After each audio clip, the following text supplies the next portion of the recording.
Pessoal, seja muito bem-vindo ao curso de Angular. Esse é um curso extremamente objetivo para te passar os principais recursos do framework de uma forma muito direta a partir da construção de uma aplicação. É uma aplicação simples, mas que ao mesmo tempo vai te mostrar muito de como você desenvolve aplicações reais em Angular. Basicamente vai ser um cadastro, a gente vai ter navegação, nós vamos trabalhar com observables, nós vamos acessar um back-end, nós vamos fazer o CRUD, né, o Create, Read, Update, Delete. Eu vou mostrar para vocês rapidamente um pouquinho da aplicação. Nós temos a aplicação aqui com dois menus usando o Material. Então, o início e o produto, sempre que eu mudo aqui entre esses dois componentes, também o nosso header vai ser atualizado. E basicamente a gente vai ter, como cadastrar um novo produto, colocar aqui computador gamer, o valor vai ser 5.234,55. Salvar, ele mostra a mensagem que o produto foi criado. A gente pode alterar um produto, computador gamer sei lá, Plus, e o valor dele vai ser 6.000 alguma coisa. Atualizei, já atualizou aqui o nosso produto, posso excluir o produto, certo? Aí eu confirmo, se eu não quiser excluir eu volto, mas clico aqui, mando excluir, ele vai mostrar que o produto foi excluído com sucesso. Tudo acessando o nosso back-end desenvolvido com o JSON Server. Já que o foco é Angular, a gente vai fazer um back-end muito simples para que a gente possa consumir essa API a partir do Angular e aprender a trabalhar com observables, com services, com diretivas, com pipes, muitas coisas extremamente interessantes e que vai trazer o principal do Angular para você em um curso extremamente objetivo a partir do desenvolvimento de uma aplicação. Então nós temos aqui uma aplicação com o nosso header, com a parte de navegação e o footer, e aqui no meio o conteúdo sendo alterado a partir do momento que a gente navega entre os componentes. Então era isso que eu tinha para mostrar para vocês em relação à aplicação, e o mais importante é que nós vamos ver os principais recursos em um curso extremamente objetivo a partir do desenvolvimento de uma aplicação. Espero vocês nas aulas e até lá! Agora nós vamos começar a trabalhar de fato no nosso projeto. Na aula passada você viu uma visão geral do projeto, entendeu para onde nós vamos. Agora nós vamos começar todo o passo a passo para te ensinar como construir sua primeira aplicação em Angular 9. Então vamos lá. Então para isso eu vou entrar dentro da pasta Desktop e vou criar com MKD uma pasta chamada CRUD, que vai ser a pasta que eu vou armazenar tanto a nossa aplicação back-end como a aplicação front-end. O foco da gente não vai ser a aplicação back-end, por isso eu vou fazer uma versão da nossa API muito simples. Então nós vamos abrir aqui o Visual Studio Code. É fácil, muito fácil você abrir um projeto com ele, né? Você pode vir aqui e selecionar para ele abrir a pasta, ou mesmo se eu pegar a pasta e jogar dentro do VS Code, ele vai abrir o VS Code nessa pasta e é exatamente aquilo que eu quero. Vou mudar um pouquinho aqui a tela, só para a gente organizar. Vou colocar o terminal aqui em cima e vou colocar o Visual Studio Code ocupando o resto da tela. Para a gente tanto poder mexer no terminal, eventualmente a gente vai estar criando comandos no terminal e a gente vai estar mexendo aqui. A primeira coisa que eu vou querer fazer é criar uma nova pasta chamada Backend. Eu estou usando um plugin aqui do Visual Studio Code chamado Material Icons, Material Icon Theme, né? O tema com os ícones do Material. Quando você cria uma pasta, criar um ícone associado, automaticamente ele coloca aqui na pasta o ícone, certo? Então, dentro de Backend, eu vou entrar aqui com o terminal, Backend. Eu também poderia usar o terminal integrado do Visual Studio Code, sem problema, mas eu vou preferir colocar o terminal aqui do lado. Então, eu vou entrar na pasta do projeto, entrar na pasta Backend, e aqui eu vou dar um npm init -y. Ele vai criar para a gente um arquivo chamado package.json. E nesse arquivo a gente pode colocar as nossas dependências, mas eu não vou colocar a nossa dependência diretamente. Eu vou pedir para ele instalar aqui, npm i json-server. Ele vai instalar essa dependência e automaticamente colocar dentro desse arquivo, na parte de dependencies, a dependência do JSON Server que nós vamos usar para construir a nossa API. Pronto, o processo foi concluído, ele instalou aqui o nosso JSON Server e já colocou a versão dele, né, 0.16.1. Vou limpar aqui o terminal e nós vamos agora criar o nosso arquivo db.json. Então, basicamente, o que o JSON Server faz é o seguinte, ele lê um arquivo que tem um JSON, por exemplo, cria uma API baseada nesse JSON. Então, eu vou criar aqui um arquivo chamado db, vou colocar dentro de backend, né? Acho que eu não coloquei dentro de backend, não. Clicar aqui, new file, então db.json, o que é que vai ter dentro desse arquivo? Nós vamos criar um objeto, e nesse objeto vai ter todos os endpoints da nossa API. No caso aqui, como é um JSON, a gente coloca os atributos dentro de aspas duplas, né, para definir uma propriedade. Eu vou colocar aqui produtos, dentro de um array, e dentro desse array eu vou colocar os produtos que eu quero cadastrar. Então, vou fazer o seguinte, eu vou abrir o primeiro produto aqui, nós vamos definir o ID do produto, o valor 1, vírgula, vou definir o name do produto, colocar aqui como caneta Bic preta, vírgula, e vou colocar o preço do produto, price, vou colocar aqui como sendo R$ 5,89. Vou definir um segundo produto, e aí a gente pode, se for o caso, ó, duplicar, Alt Shift para baixo, duplica, e eu posso dar um Alt para baixo, que ele vai movimentar isso, certo? Se eu der um Alt Shift F, ele formata o documento para a gente. Então, a mesma coisa, eu posso colocar uma vírgula aqui, selecionar isso tudo, e dar um Alt Shift para baixo, que ele copia mais um elemento. Eu coloquei 3 aqui ao todo no início, então eu vou colocar ID 2 e ID 3. Aqui eu vou colocar notebook Mac Pro, que ele vai ser R$12.000, que é sempre muito barato. E finalmente o elemento 3, eu vou colocar aqui um Samsung S20, mais vai custar aqui R$5.000. Beleza. Então, eu tenho aqui os meus 3 produtos, defini o db.json. O que é que eu vou fazer agora? Eu vou criar dentro do meu package.json mais um script. Eu vou até tirar esse de teste. Nós vamos criar um script chamado start. E aqui nós vamos definir o comando que nós vamos usar para iniciar o nosso db.json.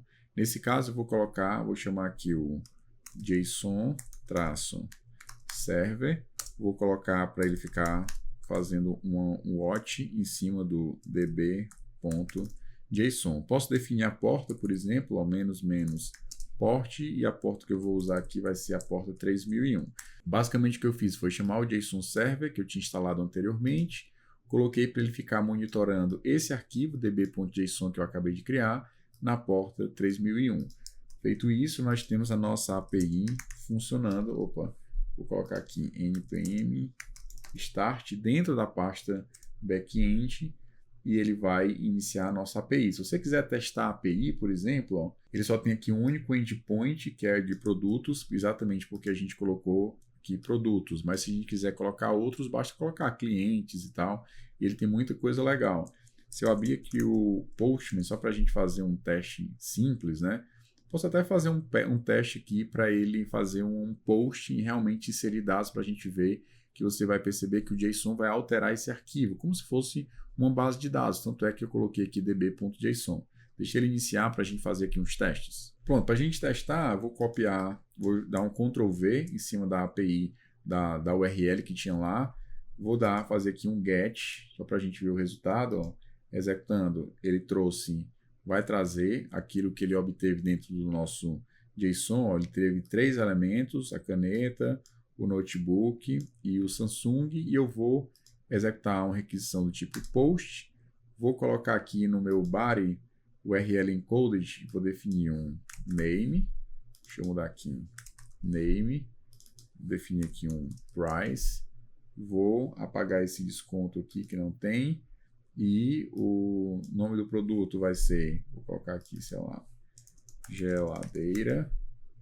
Vou colocar que o valor da geladeira vai ser R$ 1.913. Opa, 1913,99. Vou executar um post, send, ele vai executar e trouxe para a gente, ó, mais um registro Já o item 4 com preço tal e o nome geladeira. Se a gente for olhar lá no VS Code, você vai perceber que mais um item foi colocado dentro do nosso JSON. Tá? Eu posso apagar aqui o item e a gente volta a ter apenas 3 elementos, ou seja, acabei de fazer um post e um get, e aí você pode testar também um put, né? Só que o put, se você for fazer um put, por exemplo, você vai usar o URL produtos barra e o ID. Eu quero alterar o elemento 3, aí você passa produtos 3. E aí você pode fazer, por exemplo, um put ou mesmo um patch. Vamos ver se ele suporta o patch. Não vou querer mexer no preço, vou querer trocar o produto 3 para ter o nome geladeira. Então, vou executar. Ele trouxe aqui o item 3, geladeira. Se a gente for olhar lá no nosso JSON, agora o elemento 3 é uma geladeira. Certo? O patch, ele altera alguns atributos e o put altera o objeto inteiro, certo? Existe essa diferenciação no REST entre você fazer uma requisição do tipo patch para alterar alguns atributos e o put que altera o objeto inteiro, certo? Nós vamos usar na nossa API apenas o put para simplificar, mas só para deixar registrado isso. Então é isso, pessoal. Nessa primeira aula, nós criamos a pasta do nosso projeto, inicializamos um projeto JSON com npm init -y serve para você responder todas as perguntas com o valor padrão. Em vez de você ficar respondendo pergunta por pergunta, você simplesmente cria o arquivo package.json com tudo que tem de padrão, certo? E ele usa o nome da pasta, versão 1.0 e tal. E aqui nós criamos um script exatamente para chamar esse arquivo db.json e ele ser servido como um API REST. Como o nosso foco é o Angular, como o nosso foco é front-end, então nós construímos o back-end mais simples possível para que agora sim a gente possa construir o nosso projeto. Então fico por aqui. Na próxima aula a gente vai começar a construir o nosso projeto front-end usando... Primeiro nós vamos instalar o CLI do Angular, que é o Command Line Interface. A gente vai criar o nosso projeto e vai começar os primeiros passos na próxima aula. Pessoal, nós vamos agora ter uma visão geral do Angular para que a gente possa entender alguns conceitos extremamente importantes antes de começar a colocar a mão no código. Primeira pergunta que vai surgir é o que é o Angular. Acredito que a maioria das pessoas já tem uma ideia do que seja e eu vou explicar um pouquinho para vocês nesse slide. Então, o Angular é um framework JavaScript desenvolvido pelo Google para a criação de aplicações SPA, ou seja, Single Page Application, baseada em componentes. Tem outros elementos importantes, como diretivas, services, eu vou falar um pouco mais na frente, mas um dos conceitos centrais do Angular, que foi uma das grandes motivações da mudança do AngularJS, que era a versão 1, para a segunda versão do Angular, que foi reescrito completamente o framework, é a questão de ser baseado em componentes, tá? Léo, ele é um framework JavaScript, porque na verdade a gente vai escrever muito código TypeScript, que é um superset do JavaScript, eu vou já falar um pouquinho sobre isso. Mas o framework é um framework de JavaScript que vai produzir para você conteúdo HTML, CSS e JavaScript, sendo que o HTML vai ser gerado dinamicamente a partir do JavaScript, por isso que é uma aplicação Single Page Application. Vocês vão ver na sequência que eu vou colocar uma aula para descrever os principais arquivos do projeto, e vocês vão ver que lá eu vou mostrar para vocês o index.html, que é a nossa única página. Tá? Outra coisa importante também, que gera muita confusão, inclusive foi muito debatido na época que aconteceu isso, certo? Foi a migração, digamos assim, da versão 1 do Angular para a versão 2 em diante. Certo? Na versão 1 a gente tinha um framework que hoje é chamado de AngularJS. Quando você vê AngularJS, você está se referindo à primeira versão do Angular. E o Angular ficou muito famoso na época do AngularJS, muita gente adotou, certo? Só que era um framework bem diferente do que é o framework a partir da sua segunda versão. E a partir daí, um novo Angular foi criado, certo? Muita gente chateou exatamente porque quebrou muito a filosofia do AngularJS. Tinha gente que já usava o AngularJS em grandes projetos e tal, e eles precisaram refatorar todo o projeto para que ele criasse uma versão como é a versão hoje, baseada em componentes, como eu falei para vocês anteriormente. Então, a partir daí surgiu a versão 2, e aí eles pularam a versão 3 e foram para a versão 4 por uma questão de alinhamento das versões. De alguns pacotes que estavam na versão 3, outros na versão 2, eles resolveram promover todo mundo para a versão 4. Eles usam o Semantic Versioning, né, que é aquela versão com 3 números. Né? O primeiro é o Major, o segundo é o Minor, e o terceiro é o Patch, certo? Agora está na versão, no momento que eu estou gravando o vídeo, na versão 9.1, certo? Mas eles estão lançando versões aproximadamente 2 vezes por ano. Esse é o objetivo do Google, nem todo ano eles conseguem lançar 2 versões, mas uma coisa que é importante você perceber é o seguinte, a partir da versão 2, apesar de que 9 está muito distante de 2, mas a base do framework permanece a mesma. Ou seja, se você olhar um projeto desenvolvido em Angular 2 e você olhar um projeto desenvolvido em Angular 9, vai ter, obviamente, mudanças, mas a estrutura do framework é a mesma. Então, não há uma quebra de compatibilidade quando você sai, por exemplo, da versão 2 para 4, da 4 para 5, sucessivamente até chegar à versão 9. O que houve de quebra de compatibilidade foi da versão 1 do AngularJS para a versão 2. Aí sim é um novo framework, é um novo Angular, mas a partir da versão 2 nós temos um framework sendo evoluído mais ou menos a cada 2 anos, não necessariamente todo ano tem 2 versões, tá? Uma outra coisa extremamente importante relacionada ao Angular, você vai perceber o uso frequente do CLI, que é o Command Line Interface. Não apenas o Angular usa o CLI, outros frameworks também usam CLI, linguagens também têm uma interface de linha de comando, certo? Então, nós instalamos o CLI a partir do npm -g de global, @angular-cli. Vocês vão ver que eu vou fazer esse processo na próxima aula e a partir daí nós vamos criar a nossa aplicação. Então, ng, né? Esse ng é de Angular, né? ANG, as primeiras 3 letras, eles pegaram a segunda e a terceira letra de Angular, colocaram ng new para criar um novo projeto e você diz o nome da sua aplicação, certo? A gente vai colocar algumas flags na hora de criar, mas a base para criar um projeto Angular é esse comando que eu coloquei para vocês. Uma outra questão importante relacionada ao Angular é o uso por padrão do TypeScript, que é uma linguagem desenvolvida pela Microsoft, e esse código desenvolvido em TypeScript ele vai ser compilado para JavaScript, até porque o browser não sabe, não conhece a sintaxe do TypeScript. O TypeScript é um superset do JavaScript, né? Ele tem tudo o que o JavaScript tem, mas ela acrescenta uma série de funcionalidades. Por exemplo, uma das mais fortes funcionalidades que você acrescenta no TypeScript é a tipagem forte, ou seja, você tem como definir tipos associados às suas variáveis. Diferente do JavaScript, que você cria uma variável e o tipo é dinâmico, ou seja, você pode colocar um string, você pode colocar um valor numérico, você pode colocar um objeto, um array, tudo na mesma variável, obviamente em tempos diferentes, né? Você vai executando e trocando o valor da variável para qualquer tipo. Já o TypeScript ele tem como garantir a tipagem de uma determinada variável ou parâmetro para uma função, além de outros recursos, como por exemplo decorator, que vocês vão ver o uso muito frequente de decorator dentro de um projeto Angular, e esse é um recurso do TypeScript. Vocês vão ver também a questão de interfaces, que também é um recurso do TypeScript. Então tem muita coisa interessante do TypeScript que é usado dentro do Angular, por isso que ele foi escolhido.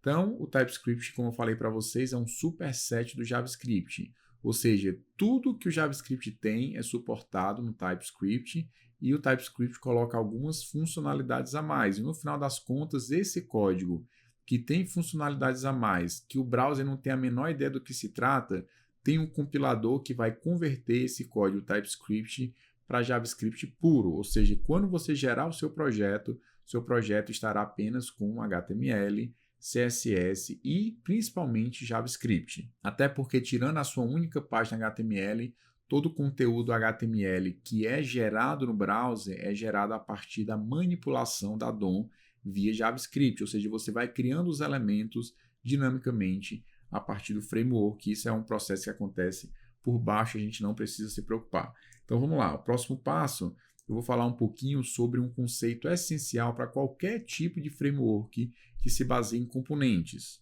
Isso serve para React, isso serve para Vue.js, isso serve para Flutter, porque as suas aplicações são construídas a partir de uma árvore de componentes. A forma como cada framework implementa os componentes é diferente. O Vue implementa de um jeito, o React usa outra forma de fazer com JSX e o Angular tem a sua própria forma que a gente vai conhecer aqui durante o curso e eu vou falar um pouquinho também nessa aula teórica. Então, basicamente, você começa a sua aplicação a partir de um componente principal. No caso aqui eu coloquei My App, mas no caso do Angular ele chama por padrão App Component, que é o raiz da sua aplicação. E a partir desse componente você vai referenciando outros componentes. Você vai ter o header, você vai ter um componente que representa o conteúdo.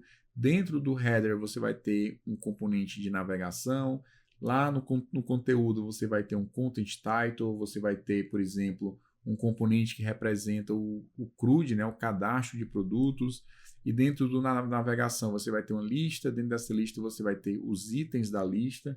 Da mesma forma que lá dentro do nosso componente Product CRUD você tem um Product Form e você tem o componente Input e um componente Button. Não necessariamente você precisa, para criar um input, definir um componente, você pode simplesmente dentro do componente formulário ter vários elementos HTML sem problema nenhum, e aí esse nível de granularidade é algo que a gente pode estar conversando durante o curso e falando, mas eu coloquei aqui só como exemplo que você vai ter uma árvore de componentes, que você vai ter um componente pai, um componentes filhos, que vai ter outros componentes filhos, e assim você vai definindo toda a sua aplicação a partir de componentes, tá bom? O próximo passo que eu quero falar é sobre conceitos essenciais do Angular, mas para não ficar muito grande essa aula, eu vou deixar isso para a próxima aula.